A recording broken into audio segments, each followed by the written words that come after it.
الله أكبر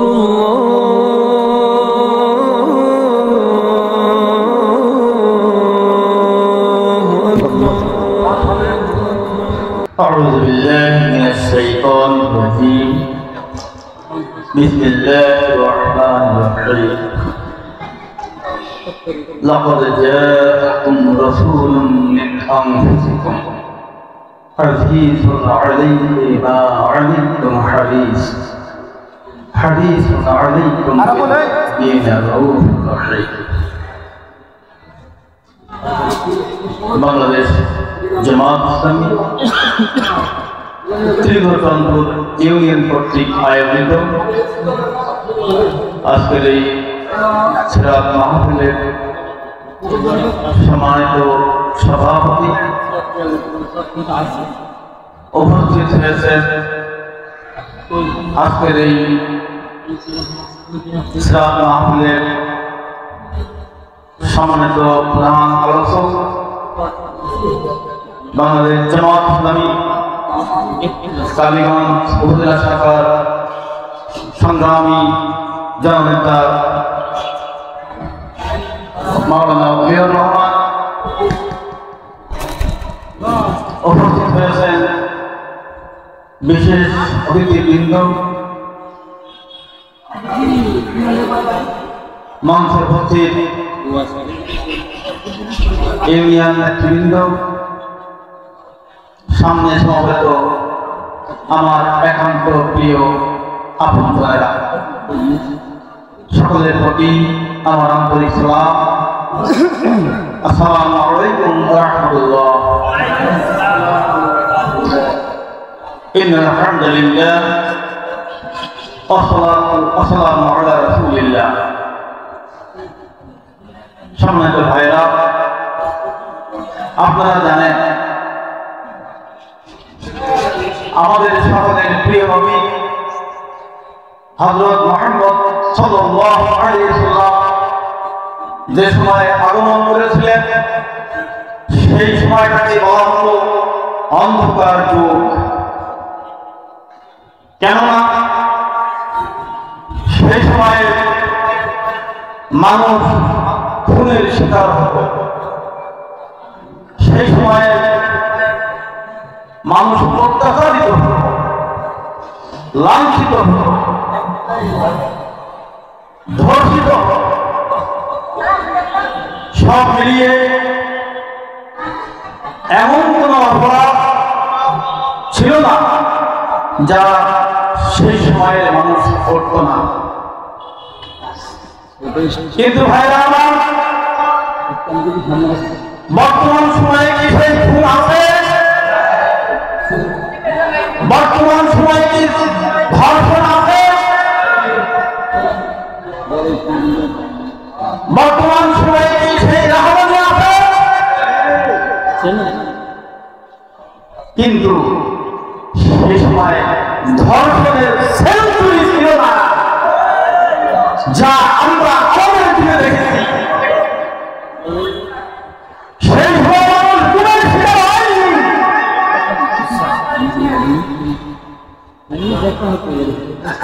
সেই সময় মানুষ আইনের ভার দেখেনি। তাহলে বলা যায় সেই সময়ের তুলনায় বর্তমান যুগ আরো বেশি খারাপ। তাহলে সেই যুগকে যদি অন্ধকারে যুগ করবে, বর্তমান যুগকে আপনারা কি উপহার বলেন? অমাবস্যার অন্ধকার, ঠিক বর্তমানে অমাবস্যার অন্ধকার বলতেছে। সেই যুগের মানুষদেরকে মুক্তি দেওয়ার জন্য আমার নবী সাল্লাল্লাহু আলাইহি ওয়াসাল্লাম আহত হয়েছেন, রক্ত ঝরিয়েছেন। উনি গুলিদের আঘাতে জ্ঞান হারিয়ে ফেলছেন, জেল খেটেছেন, এমনকি তাকে হত্যার ষড়যন্ত্র পর্যন্ত করা হয়েছে।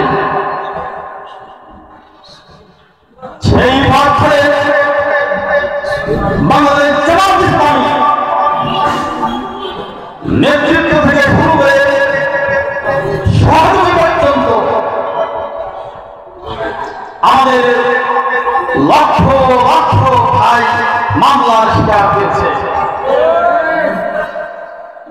আমাদের হাজার হাজার ভাই গ্রেফতার হয়েছে, হাজার হাজার ভাই আহত হয়ে মৃত্যুবরণ করেছে। আমাদের অনেক ভাই গুমের শিকার হয়েছে এবং অনেক ভাই শাহাদাত বরণ করেছে। সম্মানিত ভাইরা, তারই ফলশ্রুতিতে আজকে আল্লাহ আমাদেরকে সাহায্য করেছে। দেখেন, আজ আওয়ামী লীগ সব পালিয়েছে। কি পালিয়েছে? আচ্ছা বলেন, তাদের কি কেউ তাড়িয়ে দিয়েছে? তাহলে পালিয়েছে কেন? তারা এমন অন্যায় অপরাধ করেছে, তারা জানে আমরা যদি পালিয়ে না যাই এদেশের মানুষ আমাদেরকে ক্ষমা করবে না। সেই জন্যেই কেউ দাঁড়িয়েছে, কেউ গামছা পরে, কেউ পালিয়ে দেওয়ার চেষ্টা করেছে। তাহলে আমরা বুঝতে পারলাম তাদের নৈতিক পাওয়া হয়েছে। ঠিক না বলেন? তাদের নৈতিক পাওয়া হয়েছে। আমরা আল্লাহ রাসূলের আদর্শ বুকে ধারণ করে এখনো পর্যন্ত টিকে আছি, টিকে থাকবো ইনশাআল্লাহ। আল্লাহ রাসূল তার জীবনের শুরু থেকে ইন্তেকাল পর্যন্ত মানুষের কল্যাণে কাজ করে গেছেন। তিনি যখন দুগ্ধ শিশু ছিলেন তখন তার দুধ ভাইয়ের জন্য একটা স্তন সবসময় রেখে দিতেন, আর তিনি একটা স্তন পান করতেন। এতেই প্রমাণিত হয় শিশুকাল থেকেই তিনি মানবাধিকার প্রতিষ্ঠা করেছেন। আজকে সেই মানুষের অধিকার প্রতিষ্ঠার জন্যই বাংলাদেশ জামাত ইসলামী কাজ করে যায়। সে কারণেই এত জুলুম, এত নির্যাতন, আর কোন অপরাধ কিন্তু আমাদের ছিল না। সেই সময় আল্লাহ রাসূলকে আসহাবীর বলা হতো, আর আমিন বলা হতো, তাকে আহ্বান বলা হতো। তার কোন অপরাধ সেদিকে মানুষ পায়নি। তাহলে অপরাধ কি ছিল? অপরাধ ছিল একটি, আল্লাহর জমিনে আল্লাহর দ্বীন প্রতিষ্ঠার জন্য তিনি কাজ করেছেন। আজ বাংলাদেশ জামাত ইসলামী সেই একই কাজ করছে এবং তাদের সেই একই অপরাধ। যদি বলেন আব্দুল হামিদ ভাই কি অপরাধ ছিল, কেন তাকে বারবার গ্রেফতার করা হয়েছে, তাকে কেন এত নির্যাতন করা হয়েছে? উত্তর আসবে, সে তো সামাজিক মানুষ, মানুষের উপকার করে, মানুষের চিকিৎসা পাশে দাঁড়ায়, অসুস্থ হয়ে তার পাশে সান্ত্বনা দেয়, বিধবা মহিলাকে সাহায্য করে, কন্যা দায়িত্বকে সাহায্য করে। নিতান্তই সে একটা ভালো মানুষ, কিন্তু অপরাধ একটা, এই ভালো মানুষটা কেন জামাত ইসলামী করে?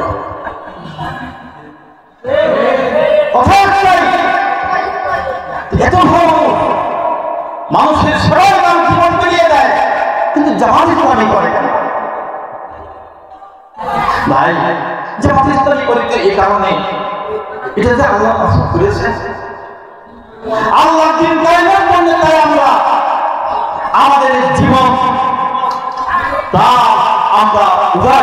দিয়েছি, আমাদের জীবনকে আমরা বিক্রি করে দিয়েছি। কাজেই আমাদের ভয় নেই।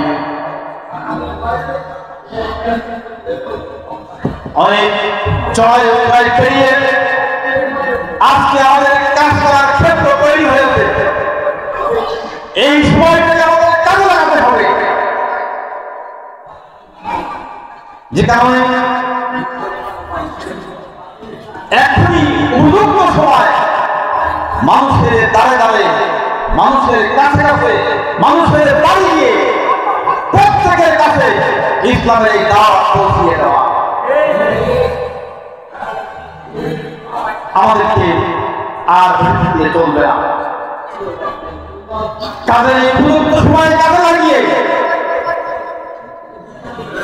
আমরা বাংলাদেশের মানুষের যে স্বপ্ন, বাংলাদেশের মানুষের যে আশা আকাঙ্ক্ষা, আল্লাহর জমিনে আল্লাহর দিন প্রতিষ্ঠা, সেই কাজটা যেন আমরা করতে পারি, সেই জন্য আমাদের সবাইকে একযোগে কাজ করতে হবে। মানুষের সাথে আমাদের ভালো আচরণ করতে হবে, মানুষকে ভালোবাসতে হবে, মানুষের বিপদে পাশে দাঁড়াতে হবে, মানুষের কল্যাণে কাজ করতে হবে।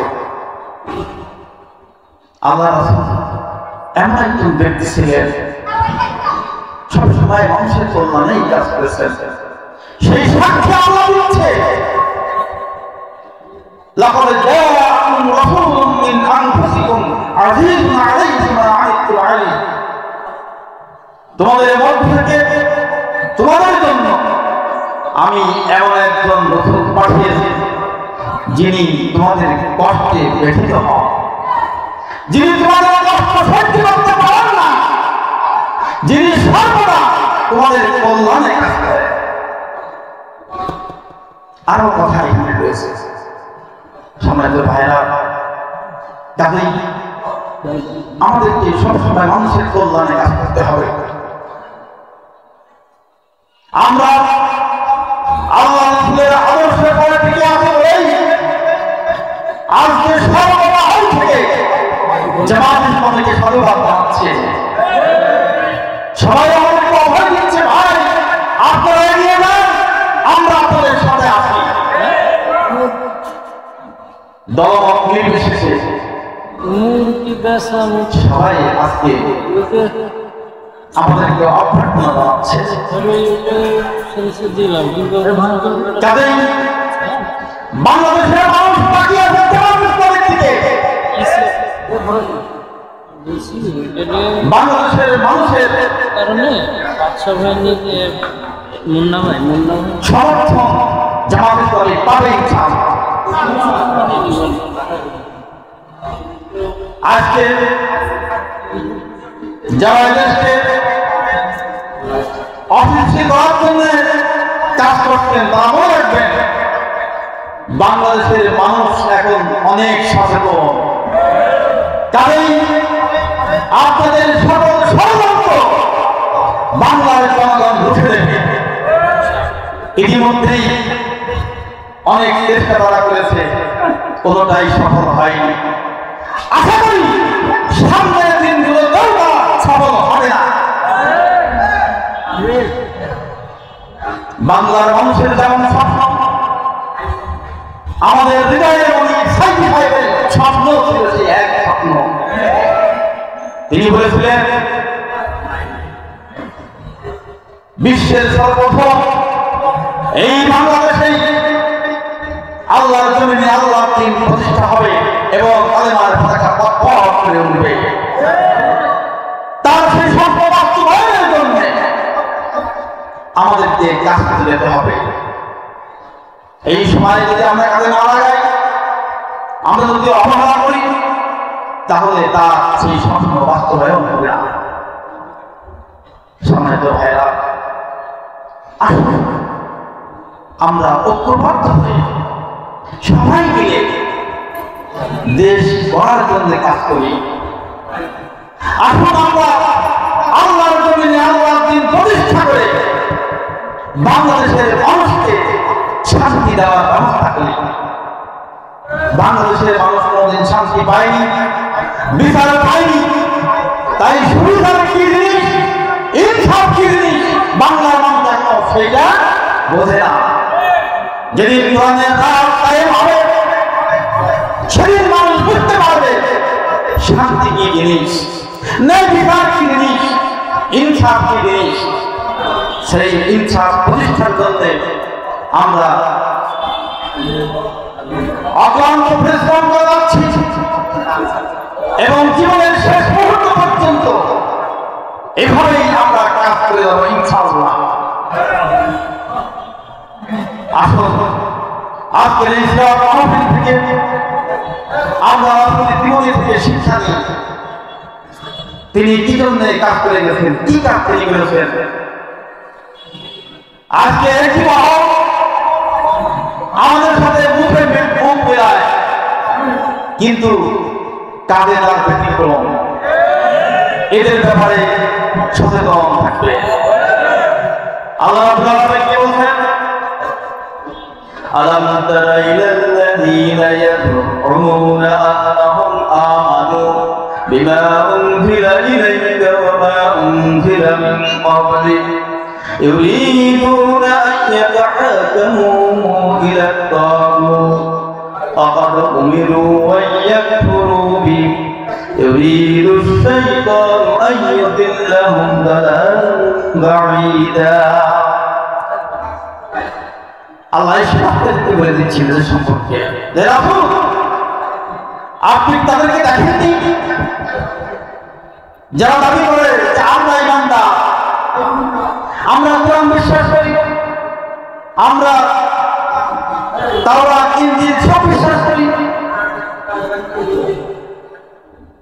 কিন্তু যখন তাদেরকে বলা হয় যে তোমরা আল্লাহর দেওয়া বিচার ফয়সালা মেনে নাও, তখন তারা ওই মানুষের তৈরি করা আইন মতবাদের দিকে চলে যায়। আজকে দেখবেন নামাজ পড়ছি, রোজা রাখছি, হজ করছি, দান সদকা সব করছি, কিন্তু যখন বলা হয় যে আল্লাহর আইন প্রতিষ্ঠা কাজ করুন, তখন দেখবেন কিছু কিছু মানুষের মুখ মলিন হয়ে যায়। হয় কিনা বলেন, নামাজ রোজা হজ জাকাত সব করবো, কিন্তু দিন কায়েমের কথা বললে ওদের মুখ মলিন হয়ে যায়, ওরা তখন মুখ ফিরিয়ে নেয়। আল্লাহ বলছেন এরা ইমানদার না। আল্লাহ সাক্ষী, তাদেরকে বলা হয়েছে তোমরা তাগুতকে অস্বীকার করো, মানবরচিত আইনকে তোমরা প্রত্যাখ্যান করো। আল্লাহ সাক্ষী, আল্লাহ বলছে, আমি বলছি না। কাজেই যারা এই সব কিছু করবে, আল্লাহর জমিনে আল্লাহর দ্বীন প্রতিষ্ঠার জন্য কাজ করবে না, এদেরকে আল্লাহ বলছে এরা ইমানের দাবি করলেও এরা ইমানদার নয়। এরপরে আল্লাহ বলছে যে এরা যেভাবে চলে, আল্লাহ এদেরকে এই ইসলাম থেকে খারিজ করে অনেক দূরে নিয়ে যায়। শয়তান এদেরকে চায় অনেক দূরে নিয়ে যাওয়ার জন্য। সামনে ভাইরা, এইসব লোকদের ব্যাপারে সতর্ক থাকতে হবে। তা অনেক মানুষকে ভুল লাগছে, তারা ভুল না পারে, এদিকে আমাদের খেয়াল রাখতে হবে। আমরা সবসময় মানুষের পাশে থাকবো, মানুষকে সঠিক কথাটাই বলবো, সঠিক ভুল মানুষকে দিব। এভাবেই আশা করা যায় আমরা মানুষদের মাঝে ইসলামের সঠিক জ্ঞান, সঠিক ধারণা দিতে পারব বলে আশা রেখে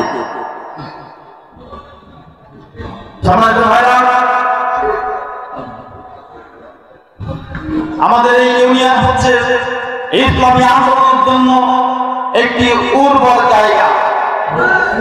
এই উর্বর জায়গাকে আমাদেরকে কাজে লাগাতে হবে। এই উর্বর জায়গায় আমাদের বীজ বপন করতে হবে। আমাদের ফসল ফলানোর জন্য আমাদেরকে অবশ্যই নির্ভুল কাজ করতে হবে।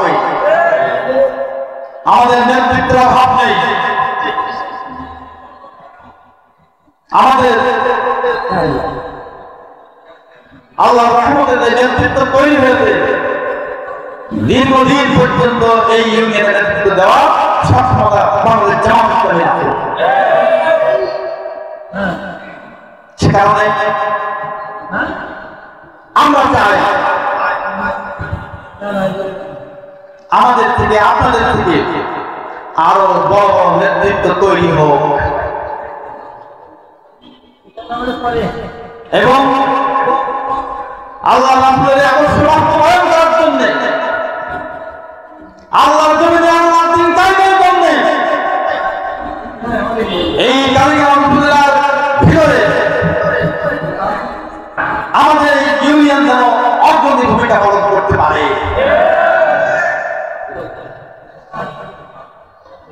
সম্মানিত ভাইরা,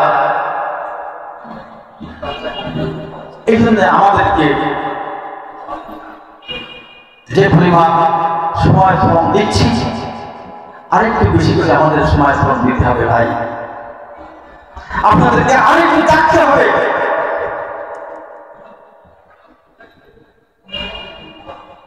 সাময়িকভাবে আমাদের বিজয় হয়েছে, এই বিজয়কে চূড়ান্তভাবে রূপ দেওয়ার জন্য আপনাদেরকেই কাজ করতে হবে। আল্লাহ যেন আমাদেরকে সেই চূড়ান্ত রূপ দিয়ে আমরা দেখতে পাই। আমরা দোয়া করি যে আল্লাহ তোমার দ্বীন বিজয় হয়েছে, কোরআনের রাত কায়েম হয়েছে, এটা যেন আমরা দেখতে পারি। কি এই দোয়া করি? তাহলে সেই দোয়ার সাথে আমাদের কাজের মিল থাকতে হবে,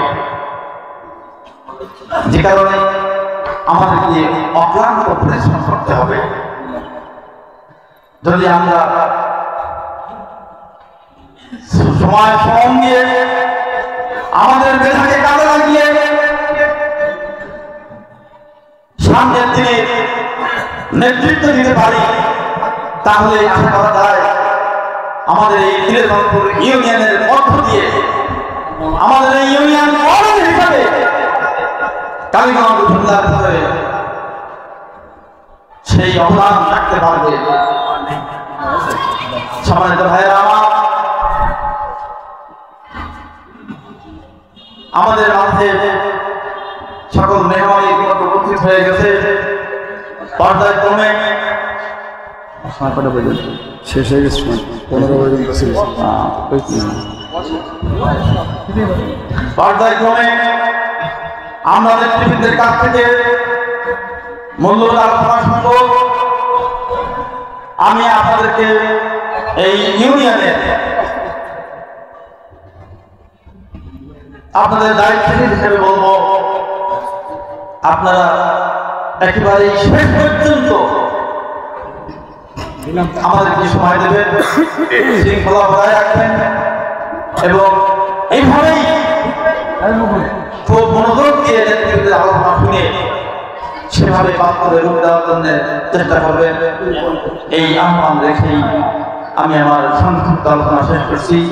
আমার আসসালামু আলাইকুম ওয়া রাহমাতুল্লাহ।